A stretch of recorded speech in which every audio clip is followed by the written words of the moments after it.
శ్రీమాత్రే నమః. ఈ వారం గ్రహస్థితి మేషరాశి యందు శుక్రుడు సంచరిస్తూ ఉన్నారు. వృషభ రాశి యందు రవిగ్రహం, మిథున రాశి యందు బుధ గురుల సంచారము, కర్కాటక రాశి యందు కుజుడు, సింహరాశి యందు కేతువు, కుంభమందు రాహువు, మీనమందు శనీశ్వరుడు. ఈ వారంలో చంద్రుడు కర్కాటకము, సింహము, కన్య, తులారాశుల యందు సంచరించబోతున్నారు. మేషరాశి వారికి ఈ వారం వ్యాపార యోగం బాగుంది. ప్రయత్నాలు ఫలిస్తాయి. ధనస్థానంలోని బుధుడు ఉత్తమ ఆలోచన విధానాన్ని ప్రసాదిస్తాడు. జన్మ శుక్ర యోగం ఆర్థిక ప్రగతికి కారణమవుతుంది. అర్ధాష్టమ కుజయోగం వల్ల రుణ సమస్యలు ఎదురు కావచ్చు. వివాదాలకు దూరంగా ఉండాలి. ఉద్యోగ బాధ్యతల్లో శ్రద్ధ అవసరం.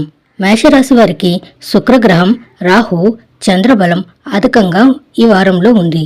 ఈ 3 గ్రహాల శుభ ఫలితాలు ఈ వారంలో కనిపిస్తున్నాయి. వచ్చే వారం నుండి అర్ధాష్టమ కుజదోషం తగ్గుముఖం పడుతుంది. ఆర్థిక పరిస్థితులు కొంత సాధారణంగా ఉన్నాయి. ప్రత్యేకించి జన్మరాశి యందు శుక్రగ్రహం వలన కొంత శుభ కార్యక్రమాలకి గాని మరి ఏ ఇతర కార్యక్రమాలకి గాని ధనాన్ని ఖర్చు చేసే పరిస్థితులు ఉంటాయి. ఉద్యోగాన్ని వదిలిపెట్టడం, వేరేది చూసుకుందాము అనే ఆలోచనలు ఎక్కువగా వచ్చే అవకాశం ఉంది. ప్రత్యేకించి ఉద్యోగ మార్పు చేయాలన్నా కూడా బాగా ఆలోచించి నిర్ణయం తీసుకోవాలి. లాభస్థానంలో రాహువు అనుకూలంగా ఉండే పరిస్థితులు కనిపిస్తాయి.